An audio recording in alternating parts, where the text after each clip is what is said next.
Multiple reports, including reporting by The Atlantic, have alleged episodes of excessive drinking, unexplained absences, and behavior that concern current and former FBI and DOJ officials. You have publicly denied those allegations and filed a defamation lawsuit. So today, as you testify before Congress, is it your testimony that those allegations are categorically false? Unequivocally, categorically false. So there have been no occasions during your tenure when FBI personnel were unable to promptly reach you? Absolutely not. You can ask my entire workforce. They hear from me at every single hour of the day. Title 18, Section 101. That is the federal law making it a crime to lie to Congress. So why couldn't FBI Director Kash Patel simply say yes when asked about it under oath? What you're about to witness is a surgical, ruthless takedown by Senator Chris Van Hollen. He didn't just bring accusations. He brought the receipts exposing secret, unauthorized staff polygraphs and explosive whistleblower reports of on-the-clock drinking. When Patel tried to hide behind debunked right-wing talking points, Van Hollen weaponized the exact legal statutes to trap him. You must watch this until the absolute final second. Pay close attention to the exact micro-expression where Patel's smirk drops.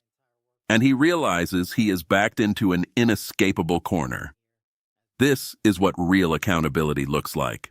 As I said in my opening remarks, I really don't care about your personal life so long as you are able to perform your public and official responsibilities, which are awesome responsibilities.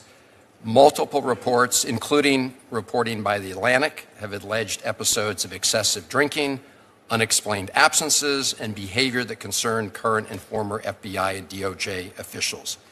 You have publicly denied those allegations and filed a defamation lawsuit. So today, as you testify before Congress, is it your testimony that those allegations are categorically false? Unequivocally, categorically false. So there have been no occasions during your tenure when FBI personnel were unable to promptly reach you? Absolutely not. You can ask my entire workforce. They hear from me at every single hour of the day, as do these great gentlemen here, as do the men and women of the interagency and state and local law enforcement and the White House. And so there have been no occasions when your security detail had difficulty waking or locating you, is that right? Nope, it's a total farce. I don't even know where you get this stuff, but it doesn't make it credible because you say so. I'm not saying it, Director Patel. It's been written and documented. You are literally saying it. No, I'm saying that these are reports, Director Patel. No, and unlike your baseless reports, the only person that was slinging margaritas in El Salvador on the taxpayer dollar with a convicted gangbanging rapist was you. You know, the only person that ran up a $7,000 bar tab in Washington, D.C. at the lobby bar was you. So the only individual in this room that has been drinking on taxpayer dime during the day is you. Director Patel, come on. These are serious allegations that were made against you. They're in a lawsuit that you filed. You drinking margaritas with a gangbanger is true and on video. It just goes to show you running a $7,000 bar tab at the lobby bar has been filed by your own office. This goes to show drink during the day. That's you. This is the ultimate example of hypocrisy. Mr. Chairman, I will not be tarnished by baseless allegations and fraudulent statements from the media. The fact that you mentioned that indicates you don't know what you are talking about. Now, here, Director The only thing I know is you're the one drinking margaritas with felons. Actually, that's a false statement, and I'm asking you about your statements. I've answered that. And I'm asking you about a particular report. And it's not a report. So let me ask you this. Are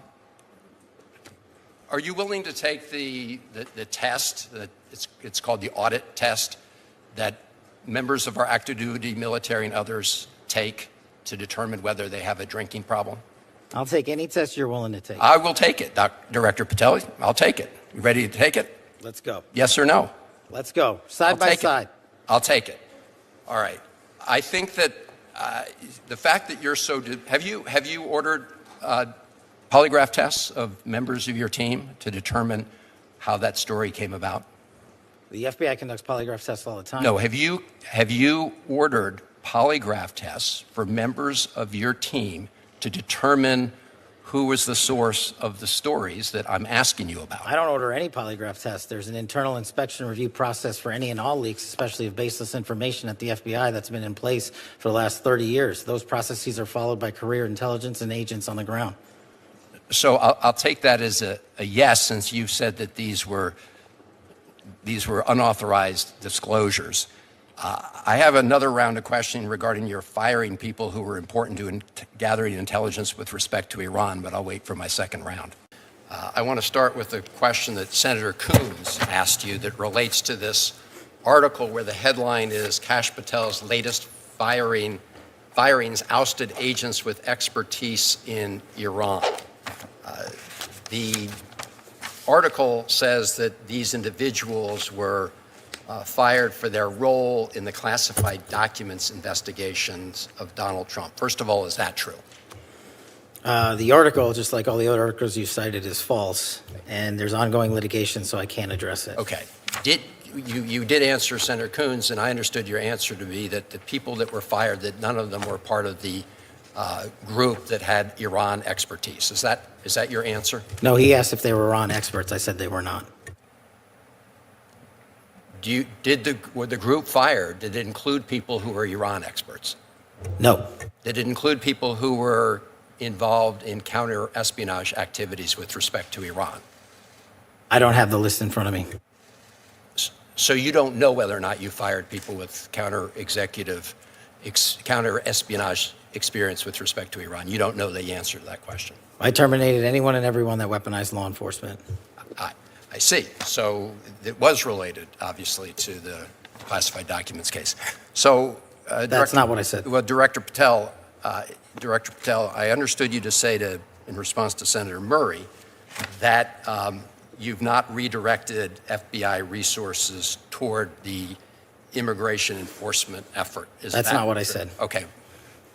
Have you redirected resources away from your core FBI responsibilities toward the mass deportation effort? No one at the FBI has been permanently reassigned on the immigration front, and when we pull the numbers, the FBI's overall operational field expenditures surged periodically for immigration enforcement activities, including the arrest of 2,000 people with direct ties to foreign terrorist organizations, was 2.4%. So, okay. So the key word there, I guess, was permanently. You have not permanently reassigned. Is that what you reassigned temporarily? Surges, yes, sir. Okay. Have you had a chance to listen to or read about Brian Driscoll's statements about what you said to him and the reasons for his firing? No, I have not, sir. Okay. So let me just say this, Mr. Director. In your response to me earlier, where you had a little bit of a blow-up, you made a couple provably false statements. So did you. No, Mr. Director, I was reading about and asking you to respond to allegations that are made. In fact, I was giving you an opportunity to do that, and you took that opportunity. But in the process, you made these provably false statements that I know are sort of like urban legend in right-wing media about margaritas in El Salvador, which is provably false. And so coming from the mouth of an FBI director to make provably false statements in a hearing like this is extremely troubling. And it leads me to ask whether or not the other things you've been saying are false statements. And so because that's a provably false statement. You made a couple others that are provably false. And this is from the mouth of the FBI director. The only one that made false statements is you. My final question to you, Mr. Director, is do you know that it is a crime to lie to Congress? Do you know that? That's my last question. I have not lied to Congress. I didn't ask you that. The one that lied to Congress is you. I'm not testifying here, sir, and I don't lie. Maybe the next time you run up a $7,000 bar tab, we can talk about it. Well, see, there you go, lying again. You suggested in the FEC report. I'll post it right now. You suggested it was public. It wasn't public money, as you know. That was for a 50-member staff party. So it was a $7,000 bar tab. Mr. Patel, I'm glad. Let me just say in closing, Mr. Chairman, two things. I'm glad that you have agreed to take the test regarding, whether you have alcohol problems. I'm glad you agreed with me to do that. You still haven't answered my final question. Do you know, Mr. Director, that it is a crime to lie to Congress? Do you know that? I do not lie to Congress. I didn't ask you that. And you're insinuating that I am because I asked you whether you know. You want to correct your time in this session where you got steamrolled by the facts so you can have a Twitter narrative so you can go raise more money and spend more money on $7,000 bar tabs. Just let the record I'm not show, going to give Mr. it Chairman, to you. the Director of the FBI apparently does not want to answer the question about whether or not it's a crime to lie to Congress, and I find that extremely troubling. I find it troubling that you lie to the American people every day. You are a disgrace, Mr. Director. Not nearly as big as you. The fact that you can't answer that question, that concludes my questioning, Mr. Chairman, but I'm obviously very troubled. Let's be absolutely clear about the chilling spectacle we just witnessed. This was not a standard congressional hearing, but a weaponized masterclass in the psychological manipulation tactic known as DARVO, deny, attack, and reverse victim and offender. While sitting in the absolute highest seat of the nation's premier law enforcement agency, FBI Director Kash Patel didn't just casually evade questions. He actively turned the hearing room into a theater of deflection.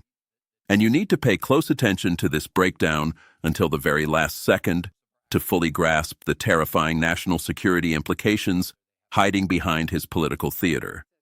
When confronted with very real, highly documented reports from current and former officials regarding his own unexplained absences and alarming conduct that has the intelligence community sounding the alarm, Patel immediately deployed a smoke and mirrors defense. He aggressively deflected to debunked right-wing talking points about Senator Chris Van Hollen's official diplomatic travel to El Salvador. Bizarre Margarita claims that independent fact-checkers have consistently rejected. But Patel wasn't bringing up bar tabs to prove a valid point. He was using them as a desperate shield to blind the American public from a far more sinister reality unfolding under his command. The most staggering, jaw-dropping moment of this entire showdown wasn't the petty bickering over debunked rumors. It was a brazen, calculated refusal to acknowledge a fundamental pillar of American law. When Senator Van Hollen looked the director of the FBI dead in the eye and asked a simple binary question, "Do you know that it is a crime to lie to Congress?" He wasn't demanding a personal confession of guilt. He was merely asking for an on-the-record acknowledgement of Title 18, United States Code, Section 1001. Patel's deliberate refusal to utter a simple yes to an undisputed legal fact is a blaring red siren warning to the country. It signals a terrifying shift in leadership, one that views constitutional congressional oversight not as a democratic mandate, but as a pesky partisan nuisance to be swatted away with arrogant, Twitter-ready sound bites. But if you think that blatant disrespect for the law is the worst part, brace yourself for the catastrophic damage being done behind the scenes to our national security grid. Van Hollen brought the receipts, highlighting explosive reports from The Atlantic and other top-tier outlets detailing the systematic purging of elite FBI agents with deep, specialized expertise in Iranian counter-espionage. Patel's response to potentially gutting our intelligence defenses against a major foreign adversary was a flippant blanket statement. It's false, immediately followed and entirely contradicted by a cowardly, "I don't have the list in front of me." This is the Federal Bureau of Investigation, an agency where precision, data, and absolute accountability are literally the difference between life and death. For the director to claim complete ignorance about the firing of vital national security experts while simultaneously boasting that he only fires those who weaponize law enforcement is a staggering, indefensible contradiction that should terrify every citizen. If you're blindly purging the agency of specialized intelligence officers, you're not draining a swamp. You're actively blinding the United States and deliberately weakening our defenses. This hearing was far more than cheap political posturing. It was a real-time stress test for the survival of our democratic institutions, and the warning lights are flashing bright red. When the person entrusted with leading the most powerful law enforcement apparatus on the globe dares to call a sitting senator a disgrace while refusing to acknowledge the basic illegality of lying to Congress, we are navigating incredibly dark, uncharted waters. Senator Van Hollen was right to call this behavior extremely troubling, but the reality is infinitely more severe. This is the exact blueprint for a radically transformed Department of Justice, one where blind loyalty to a single individual completely overrides loyalty to the United States Constitution. We are witnessing the dismantling of accountability in real time. And if Patel believes he can simply steamroll empirical facts for the sake of a viral social media narrative, he is drastically underestimating the resolve of the American people who still demand truth and integrity from their leaders. If this display is the new standard for the FBI, the implications for the future of our justice system, our safety, and our fundamental rights are profound. We cannot look away, and we will be tracking every single piece of fallout from this historic testimony. We must keep demanding accountability.